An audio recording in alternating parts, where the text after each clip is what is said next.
My name is Zane, and I've always been the outsider in my own family. Not because I did anything wrong, just because they never saw me as important. And for that, they shut me out. But nothing could have prepared them for the day I finally got my chance to return the favor, and this time I wasn't going to let it slide. My name is Zane, and I've always been the outsider in my own family. Not because I did anything wrong, just because they never saw me as important. And for that, they shut me out. But nothing could have prepared them for the day I finally got my chance to return the favor, and this time I wasn't going to let it slide. I have 4 older siblings: Caleb, Mason, Olivia, and Ava, each of whom had their perfect weddings, surrounded by family, love, and laughter. Except for one person, me. When Caleb got married, I was 10. I remember watching from the living room window as my parents left, dressed in their finest clothes, without me. "It's a child-free wedding," they had said, as if that was supposed to make me feel better. I was their brother, not some random kid. But I swallowed my disappointment. Maybe next time, I thought. Then Mason got married when I was 12. Another child-free wedding. Another excuse. I had grown up a little, learned to behave, but apparently that didn't matter. I was still a child in their eyes, still unworthy of an invitation. By the time Olivia's wedding came around, I was 15, old enough to understand that this wasn't just about keeping the event adults only. It was about convenience. She had considered inviting me, but my parents talked her out of it. "If we invite Zane, we'd have to invite all the cousins," they reasoned. "It's just easier this way." Easier. That word stuck with me. I wasn't worth the inconvenience. I begged Olivia to reconsider, told her I was practically an adult, but she just shook her head. "It wouldn't be fair," she said, as if fairness had ever been a concern before. I lost control. I yelled at her, at my parents. 6 months grounded. That was my reward for speaking up. By the time Ava got married when I was 17, I was done. I didn't even ask. I didn't congratulate her, didn't pretend to care. My cousin, who had just turned 18, was invited. I wasn't. That night, while my family was celebrating, I sat alone in my room, staring at my phone. Not a single message. Not a single "I wish you were here." That's when it hit me. I wasn't part of their world. I never had been. Years passed. I moved out, built a life of my own, and eventually met someone who actually valued me. Lena. When we got engaged, I knew exactly how my wedding would be. It would be filled with love, with people who actually cared about me, and it would be completely family-free. When the invitations went out, my siblings didn't get one. First, there was silence. Then, confusion. Caleb sent a message in our family group chat. "Hey, did the mail mess up? None of us got an invite." Mason was more direct. "Zane, what the hell? Why weren't we invited?" I read the messages and left them on read. I knew what was coming. I was ready for it. Then the phone rang. My mother's name flashed across the screen. I answered. "Zane," she snapped, skipping the pleasantries. "What is this nonsense? Why didn't you invite your siblings?" I took a deep breath. "They didn't invite me," I said simply. "So I thought it was fair." Silence. A sharp, stunned silence. Then she exploded. "That was years ago. You were just a child. This is completely different." I almost laughed. Of course, to her, it was different. It was different because now they were the ones being excluded. Now it actually mattered. I kept my voice calm. "It's not different, Mom. They made it clear I wasn't important enough to be at their weddings. I'm just following their example."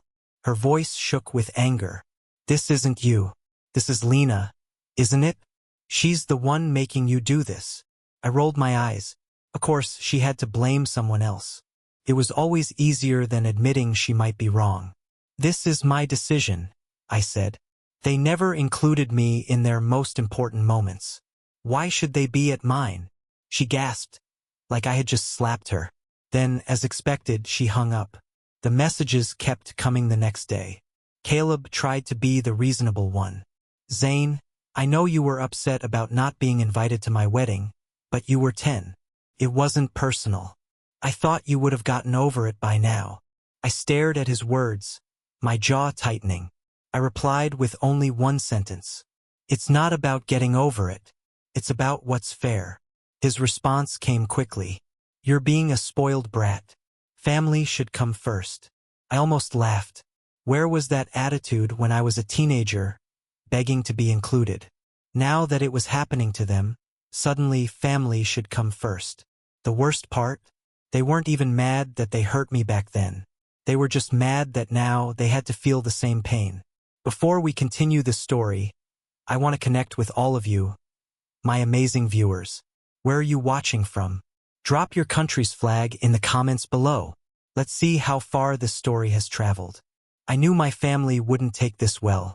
What I didn't expect was just how far they'd go to make me regret my decision. The day after my mother's meltdown, Olivia called. I let it ring. Then she texted. I ignored it. A few hours later, she tried again. This time, I picked up more out of curiosity than anything else. Zane, what the hell is going on? Her voice was sharp, frustrated. I leaned back in my chair.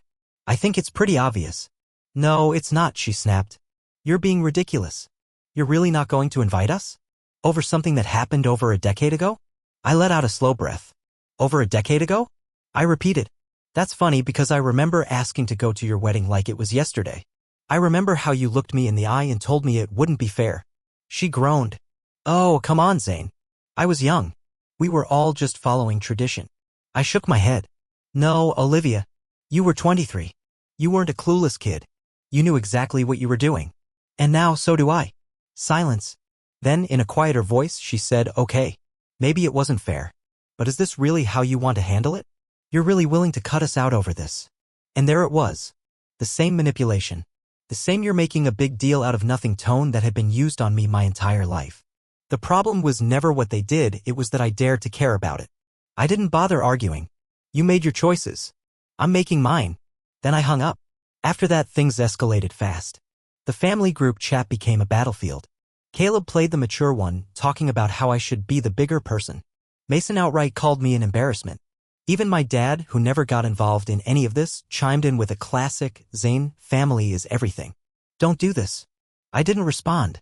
Then came the unannounced visit. It was a Saturday afternoon when I heard knocking at my door, loud, impatient. I already knew who it was before I even checked. Sure enough, standing outside was my mom and dad, arms crossed, looking like they were about to stage an intervention. I sighed and opened the door. You can say what you need to say from right there. My mom didn't even hesitate. Zane, enough of this. You're inviting your siblings, end of discussion. I raised an eyebrow. End of discussion? I don't remember starting one. Her face turned red. What do you think people are going to say when they find out you didn't invite your own family? Do you know how that makes us look? And there it was. Not how it made me feel. Not why I felt this way. How it made them look. I laughed under my breath. You know, it's funny. You had no problem leaving me out of every major event in this family. But now that it's happening to you, suddenly it's a crisis. Because it's not the same, my dad interjected. You were a kid. We did what was best at the time. I clenched my jaw. No. You did what was easiest. And I spent years pretending it didn't bother me. But it did. And now I'm done pretending. My mom took a step closer, dropping the anger, replacing it with forced concern. Zane, honey, listen. I know you're upset, but don't let Lena influence you like this. I held up a hand. Don't even try to blame her for this. She sighed dramatically. Then why are you doing this? I looked at them both. Because I finally realized something. They waited. I exhaled. For years, I chased after this family, begging for scraps of affection. I let you push me aside. I let you convince me I was overreacting. I let you make me feel like I was the problem. But I wasn't. And I'm not anymore. My dad's face hardened. So that's it? You're just cutting us off. I shrugged. That depends. If your only concern is what people will think, then yeah, I guess I am. The silence was deafening. Then my mom scoffed. I can't believe you're doing this over a stupid wedding. I let out a dry laugh. And yet, you all did it first. Neither of them had an answer for that. After a few more failed attempts to guilt-trip me, they left, slamming the door behind them. I expected relief. Instead, I felt something even better, clarity. For the first time, I wasn't chasing them anymore. What I didn't know was that they were already planning their next move. And this time, it was personal. A week passed, and for the first time in my life, I felt in control. No more chasing, no more begging, no more being the afterthought. But my family? They weren't about to let me go that easily. It started subtly, passive-aggressive comments in the group chat. Olivia sent a message with fake concern, saw some pictures of your wedding venue. Looks simple. Guess you wanted something low-key. I ignored it. Then Mason chimed in, dude, the place looks like it was thrown together last minute. You could have asked for help. Help? From the people who had spent years proving I didn't matter? Not a chance. I let them talk. I let them speculate. And then I found out what they had really done. I was sitting at home with Lena one evening when my phone buzzed. A friend had sent me a screenshot from social media. It was a post from my mother's Facebook account. A picture of a long, elegant dining table decorated like a formal event. A caption underneath. A beautiful family dinner to celebrate what truly matters. The date? My wedding day. I stared at it, my blood turning cold. Lena, reading over my shoulder, shook her head. Are you kidding me? It didn't take long for me to piece it together. While I was getting married, they had thrown their own gathering, a family celebration without me. Their way of sending a message. I scrolled through the comments. Caleb, Mason, Olivia, and Ava were all there, laughing, smiling, celebrating. Some distant relatives I hadn't spoken to in years had even commented. So beautiful. What a lovely way to bring the family together. This is what family is all about.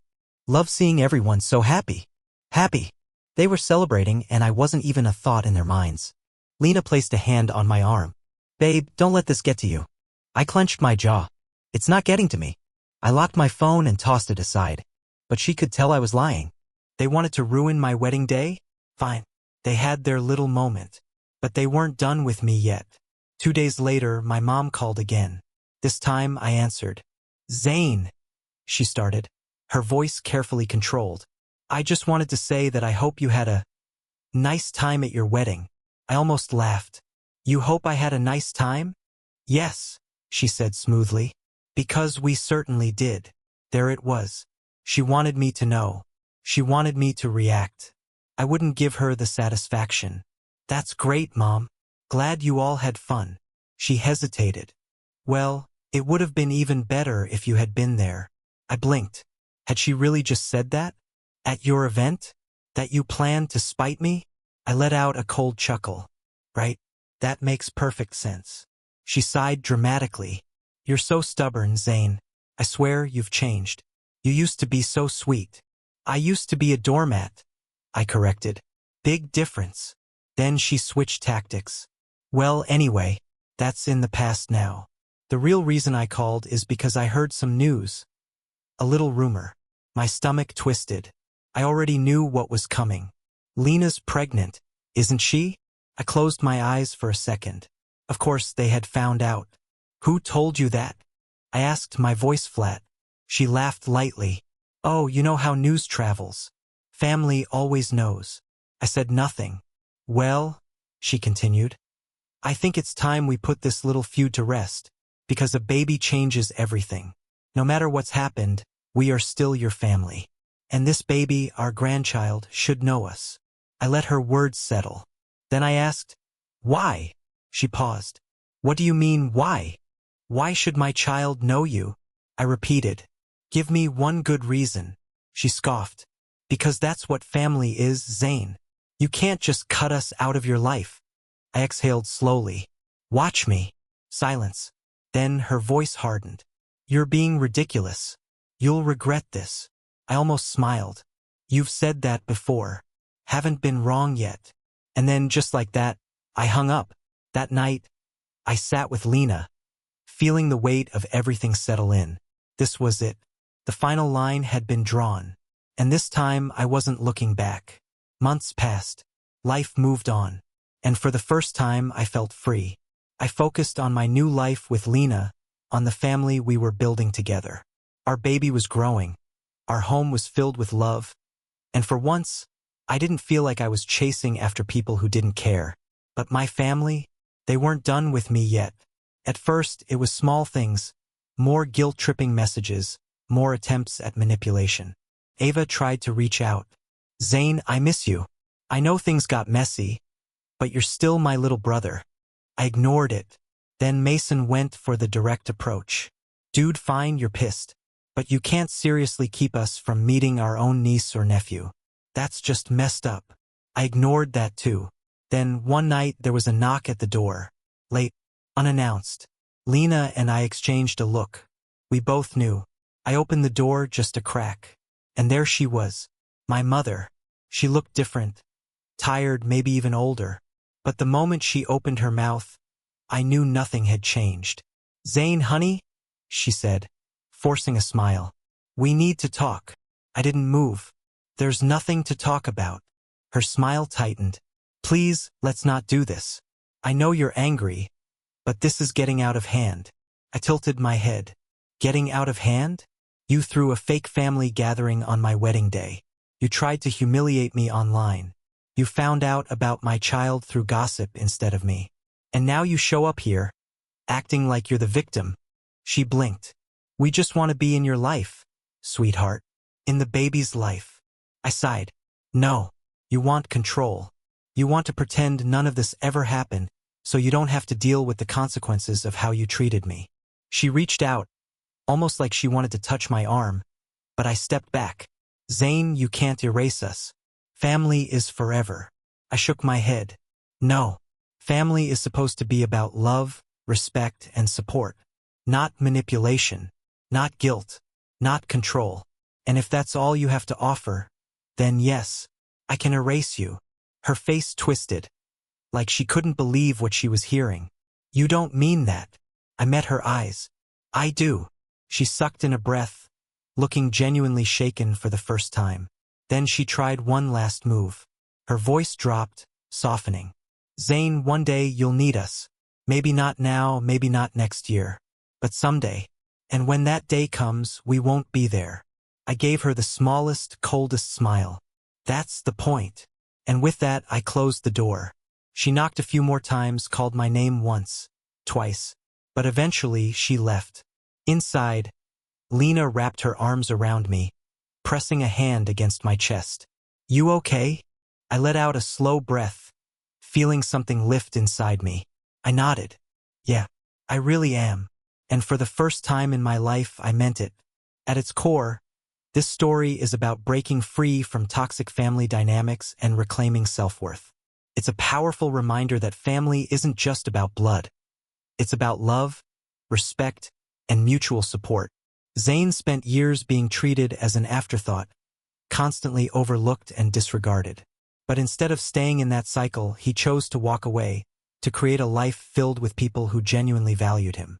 It's not always easy to cut ties with those who have hurt us, especially when they're family. But sometimes, choosing yourself is the most important thing you can do. This story isn't just about revenge. It's about standing up, setting boundaries, and finally finding peace. Now, I want to hear from you. What do you think about Zane's decision? Comment 2 if you support him, or 7 if you think he went too far. I'm curious to see where you all stand. And if you enjoyed this story, don't forget to hit that like button and subscribe to Mr.HeartVibes for more stories like this. Your support helps keep these stories coming. See you in the next one.